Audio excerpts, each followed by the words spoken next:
Salut, cinquième année. Monsieur Yannick avec vous dans son fabuleux petit salon. Et oui, aujourd'hui, page 122 de Fil des temps. On se fait une lecture ensemble.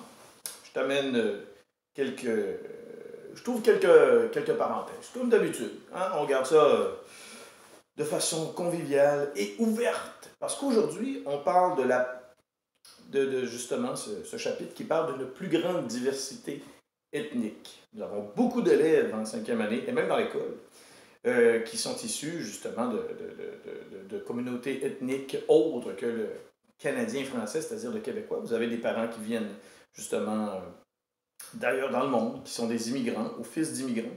Donc on va se parler de ça. On remonte aux années 1900, c'est-à-dire à 1900 pile. Donc, vers 1900, le Québec a une population de plus de 1,6 million d'habitants, ce qui est très peu comparativement aujourd'hui. Et elle est composée à 80% de francophones catholiques.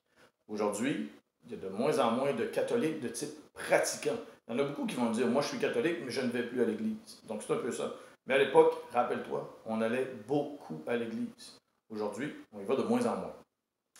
De plus en plus d'immigrants de différents pays d'Europe s'installent au Québec. Ils représentent 2% de la population, ce qui est très peu.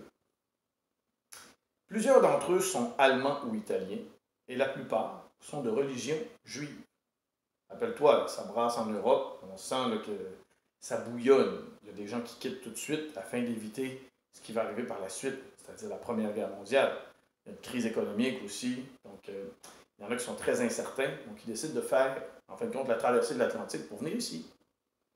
Le plus souvent, ces immigrants ne parlent ni français ni anglais. Donc ils arrivent ici, les Italiens vont parler italien, les Allemands vont parler allemand, à un moment donné, ils vont apprendre une des deux langues, soit l'anglais ou le français, peut-être même les deux, pour pouvoir, en fin de compte, travailler et être capable, justement, d'amener de la nourriture sur la table.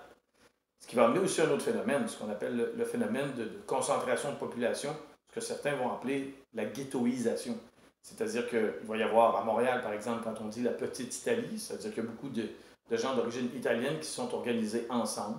Ils sont, en fin de compte, créés un genre de quartier pour pouvoir, en fin de compte, échanger, se parler et communiquer ensemble.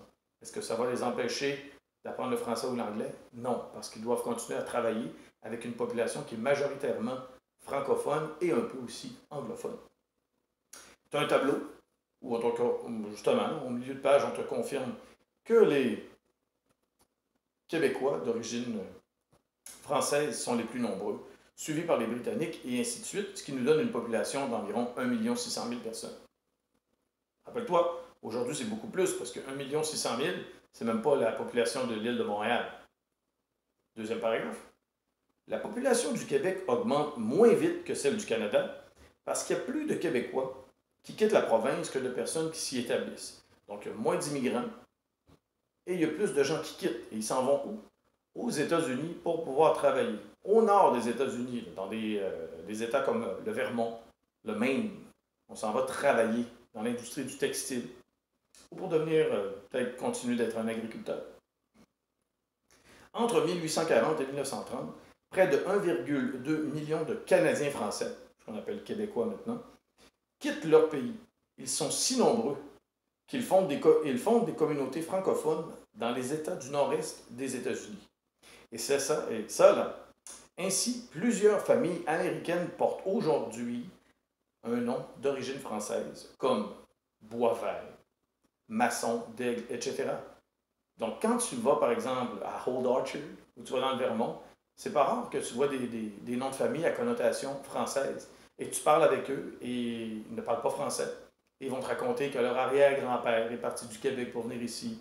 Tu vas rencontrer un Beaulieu. Tu vas dire « Hey, monsieur Beaulieu, you speak French? »« Oh, nothing. No, no, no, no. » Et là, ben, écoute, tu t'aperçois qu'en te parlant, oui, il y a des ancêtres d'origine québécoise, canadienne-française, mais lui, est-ce qu'il a continué de parler la langue de ses ancêtres? Pas du tout. Donc, c'est pour ça qu'on a des noms de famille à saveur francophone dans le nord-est des États-Unis. Donc, comme tu peux voir, il y a une petite carte aussi, le territoire habité au début des années 1900. Au début des années 1900, la majorité de la population est concentrée près du fleuve Saint-Laurent. C'est toujours le cas aujourd'hui. On se rappelle, l'importance du fleuve Saint-Laurent pour le transport maritime, c'est-à-dire par bateau. Hein, c'est bien important parce que le transport des marchandises se fait grâce au bateau, autant en importation qu'en exportation. Et aussi, ne pas oublier que les trois plus grandes villes de l'époque étaient, et sont encore aujourd'hui, Montréal, Québec et Trois-Rivières. Le savais-tu maintenant? De nos jours, l'immigration est un facteur clé de la croissance de la population québécoise. Chaque année, le Québec accueille près de 50 000 nouveaux arrivants qui s'installent principalement où? À Montréal. Et pourquoi ils s'installent à Montréal? C'est une question de la page suivante, mais c'est un peu logique. Pense, lorsque tes parents sont arrivés ici, peut-être qu'il y avait déjà une tante qui habitait ici, peut-être qu'il y avait déjà un cousin, peut-être qu'il y avait déjà une communauté qui était établie. Est-ce qu'il y a des gens, par exemple, d'origine haïtienne qui se sont dit on va s'arrêter à Montréal? On connaît des gens qui étaient nos voisins à l'époque à Port-au-Prince, qui sont à Montréal. Il y a une communauté, un sentiment de communauté, donc de gens qui se tiennent ensemble. C'est pour ça que quand ils arrivent ici, rares sont ceux qui vont décider d'aller, par exemple, en Gaspésie, au Saguenay-Lac-Saint-Jean. Donc, ils s'installent à Montréal parce qu'ils ont déjà de la famille, des amis, la famille éloignée ou un esprit de communauté. Je t'invite maintenant à faire la page 123. C'est la page suivante. Et bien sûr, tu auras les solutions un peu plus tard. Bon confinement, c'est tranquille chez nous parce qu'il est très tôt le matin et mes enfants font encore dodo. Il y a le beau Cooper qui fait dodo. Je te le montre, regarde bien. Est-ce que tu le vois?